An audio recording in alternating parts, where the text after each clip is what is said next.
Shalom, selamat pagi Bapak Ibu Saudara sekalian. Renungan kita pagi hari ini dari Amsal 14 ayat yang ke-29. Demikian firman Tuhan. Orang yang sabar besar pengertiannya, tetapi siapa cepat marah membesarkan kebodohannya.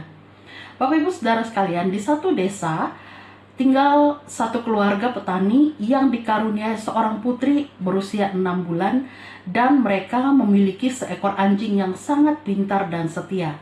Anjing ini bisa diandalkan untuk menjaga sawahnya sehingga petani ini tidak perlu membuang waktu untuk menjaga tanaman padi dari serangan burung-burung dan hama tikus. Anjing yang setia itu selalu berhasil menangkap tikus-tikus yang merusak tanaman padi Pak Tani. Pada suatu hari, si petani bermaksud menjual hasil sawahnya ke kota dan terpaksa harus mengajak istrinya karena banyaknya hasil sawah mereka. Tapi mereka bingung siapa yang akan menjaga anak bayi mereka. Lalu petani ini berkata kepada istrinya, "Kan ada si anjing." Singkat cerita, petani dan istrinya berangkat ke pasar dan mempercayakan anak mereka di bawah pengawasan anjing yang pintar dan setia itu. Setelah semua hasil panennya habis dijual, mereka pun pulang ke rumah. Dan melihat majikannya datang dari kejauhan, si anjing menyalak, melompat-lompat sambil berputar-putar, seolah ingin memberitahukan kepada majikannya kalau sesuatu telah terjadi.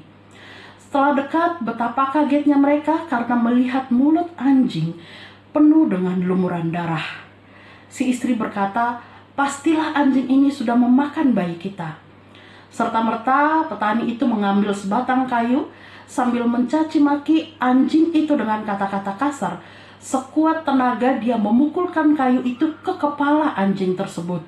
Anjing itu pun sempoyongan berteriak lemah dan memandang tuannya dengan mata sayu. Setelah itu ia rebah dan tak bernyawa di dekat kaki tuannya. Lalu mereka bergegas masuk ke rumah dan melihat bayi mereka sedang tertidur lelap. Sementara di bawah tempat tidur, tampak bangkai ular besar dengan darah yang berceceran di tanah bekas gigitan si anjing tersebut. Suami istri itu pun terduduk terkulai.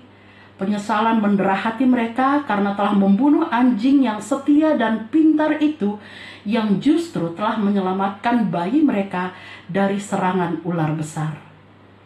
Bapak Ibu Saudara yang dikasihi oleh Tuhan, cerita ini mengajarkan kita untuk berpikir tentang betapa pentingnya menguasai diri sehingga tidak mudah terbakar amarah ketika melihat atau mendengar satu peristiwa.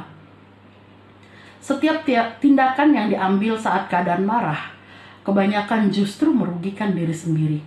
Oleh karena itu, sebagai orang percaya, marilah kita belajar menguasai diri dalam segala situasi sehingga kita dapat mengendalikan emosi dan terhindar dari tindakan-tindakan yang bodoh yang kita sesali di kemudian hari. Kiranya Tuhan menolong memberkati kita sekalian. Selamat berkarya di sepanjang hari ini. Tuhan Yesus memberkati.